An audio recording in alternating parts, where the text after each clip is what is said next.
Hai, apa kabar semua saudara? Selamat datang dalam YouTube channel dari Gereja Kerinduanku. Sebuah kehormatan bagi saya bisa melayani saudara. Mari sama-sama kita mau tundukkan kepala, kita mau bersatu dalam doa. Hati kami limpah dengan ucapan syukur. Engkau Tuhan yang setia, Engkau Tuhan yang tidak pernah meninggalkan perbuatan tangan-Mu. Kami percaya bahwa Tuhan sanggup memberkati kami, bahwa Tuhan sanggup membuka jalan dalam hidup kami. Tidak ada perkara yang mustahil bagi-Mu, sebab Engkau Tuhan mengasihi kami. Kami mau duduk diam dengar firman-Mu, berbicaralah melalui hamba-Mu. Dalam nama Tuhan Yesus. Amin. Hidup dalam berkat Tuhan. Hidup dalam berkat Tuhan. Ini tema kita pada pagi hari ini. Bapak Ibu, Alkitab memberikan kita sebuah gambaran bahwa Tuhan ingin melihat anak-anaknya hidup dalam kepenuhan berkat Tuhan. Berkat Tuhan bukan saja bicara materi, tapi damai sejahtera, sukacita, keluarga yang baik, kesehatan yang baik, dan bisa menikmati hari demi hari. Itu juga bagian dari berkat Tuhan.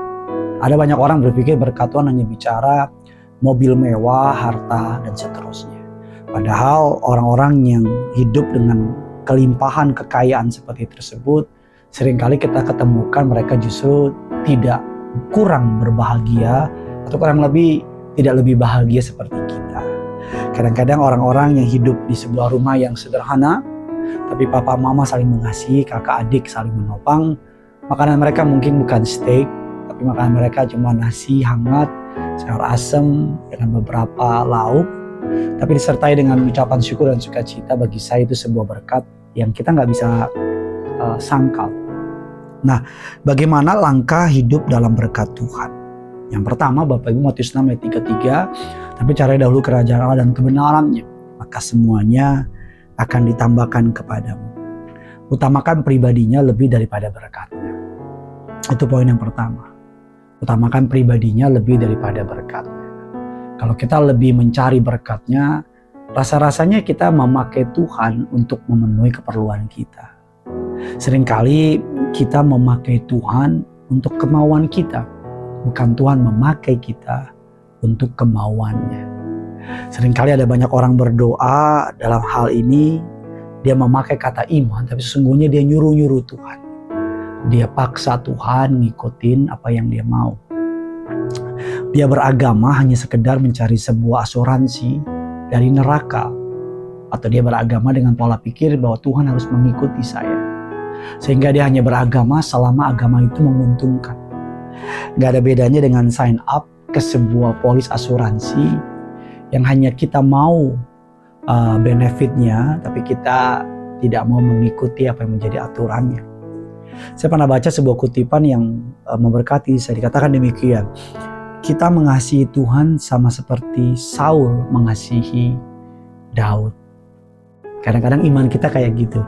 Saul mengasihi Daud, tapi Saul tidak mau Daud jadi raja. Saya ulang lagi, Saul mengasihi Daud, tapi Saul tidak mau Daud jadi raja.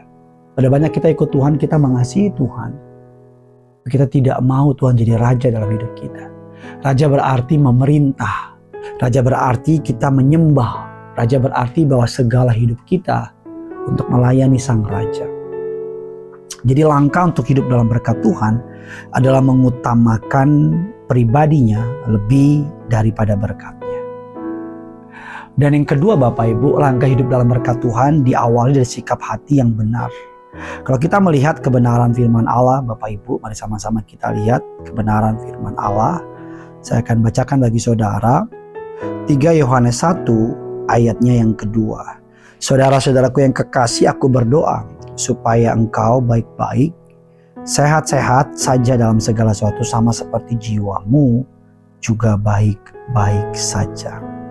Jadi ketika hati kita benar, kita menyadari bahwa semuanya, Bapak Ibu, kita menyadari bahwa jiwa kita benar, hati kita benar, bahwa kita menyadari bahwa kita hidup dalam kebenaran. Ayat selanjutnya mengatakan bahwa hidup kita adalah berpaut kepada Tuhan, fokus kita adalah Tuhan.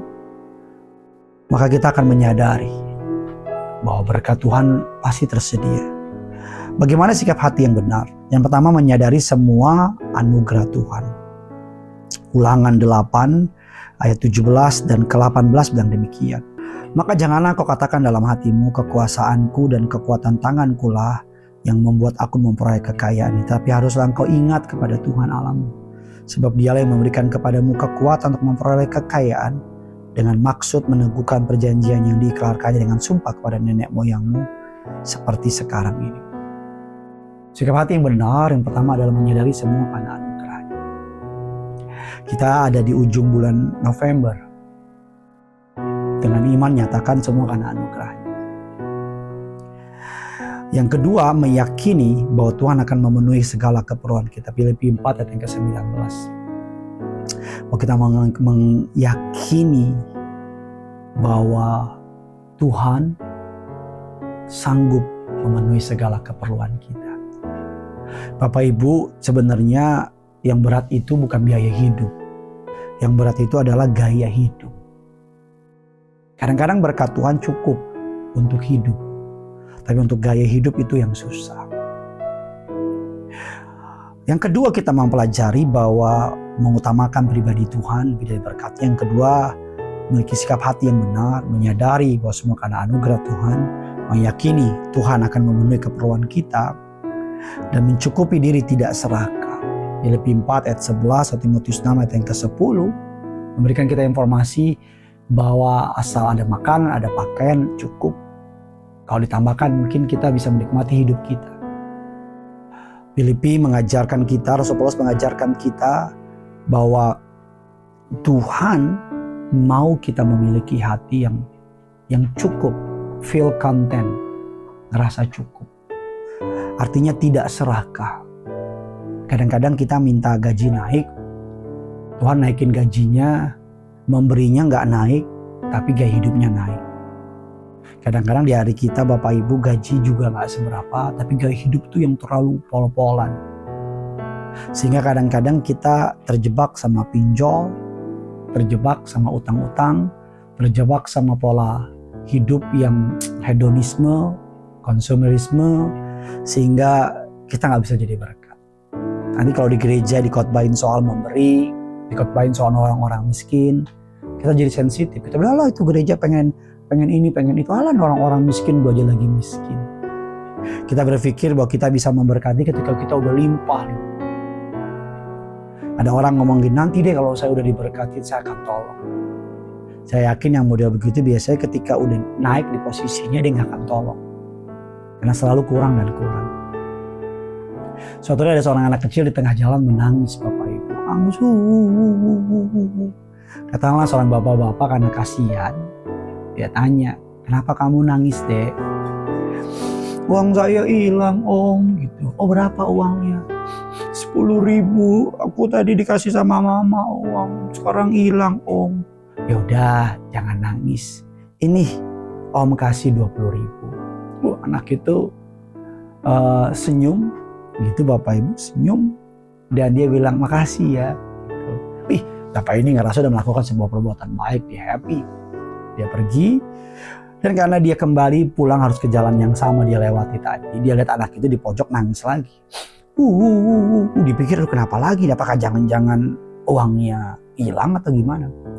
Ditanya lagi, kenapa kamu nangis lagi, Dek? Ada apa? Uangnya hilang lagi?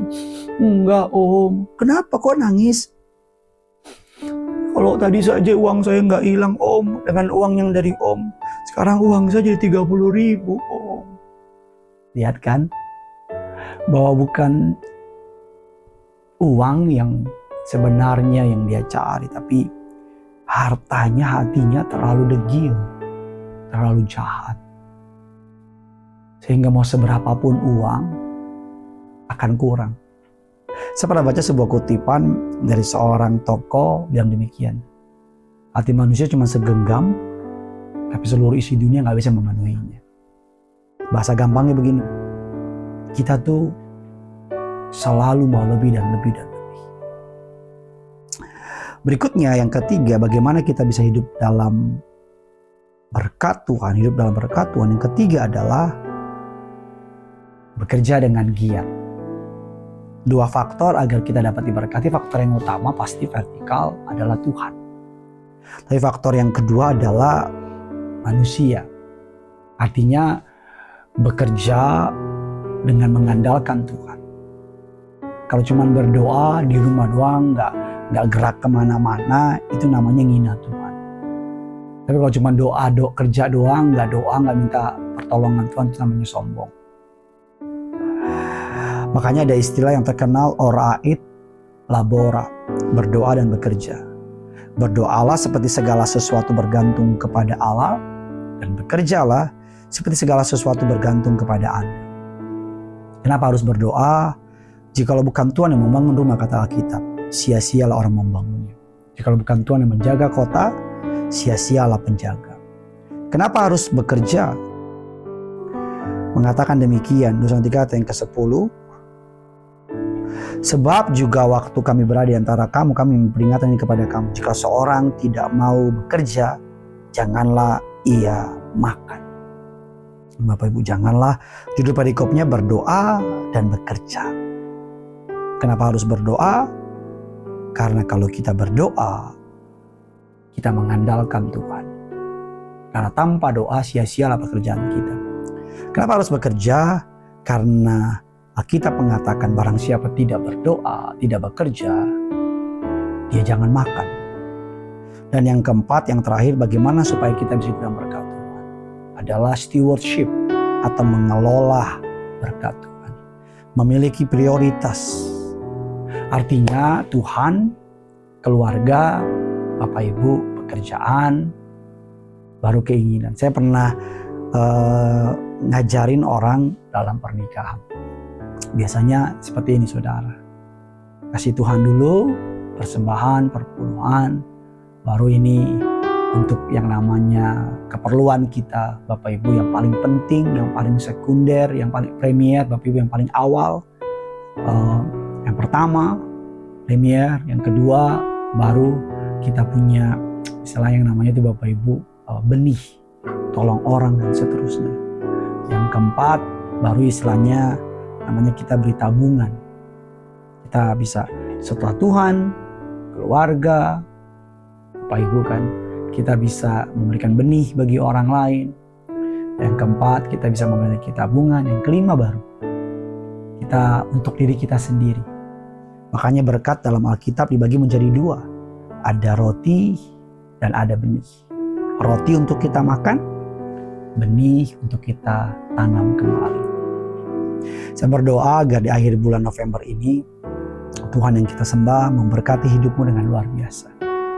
Masuk di bulan Desember, kita akan melihat berkat-berkat Allah dinyatakan dengan luar biasa. Yang punya surga, praise in love with you. Tuhan berkati umatmu dalam anugerah kasih sayang Allah. Tidak kekurangan, tidak mengalami masa-masa yang memberatkan. Tolong mereka, berkati mereka. Dalam nama Tuhan Yesus kami berdoa. Amin. Bersama-sama kita datang sama Tuhan. Bapakku yang baik, Kau sangat ku cinta,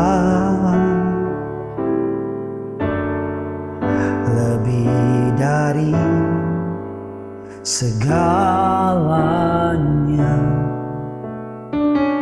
Kasih-Mu bagiku, Bapakku yang baik, Kau sangat ku cinta, lebih dari segalanya. Kasih-Mu bagiku tak pernah berakhir. Kasih setiamu selalu nyata dalam hidupku, tak pernah berhenti berharap padamu, Yesusku. segalanya. Yang punya surga, crazy in love with you.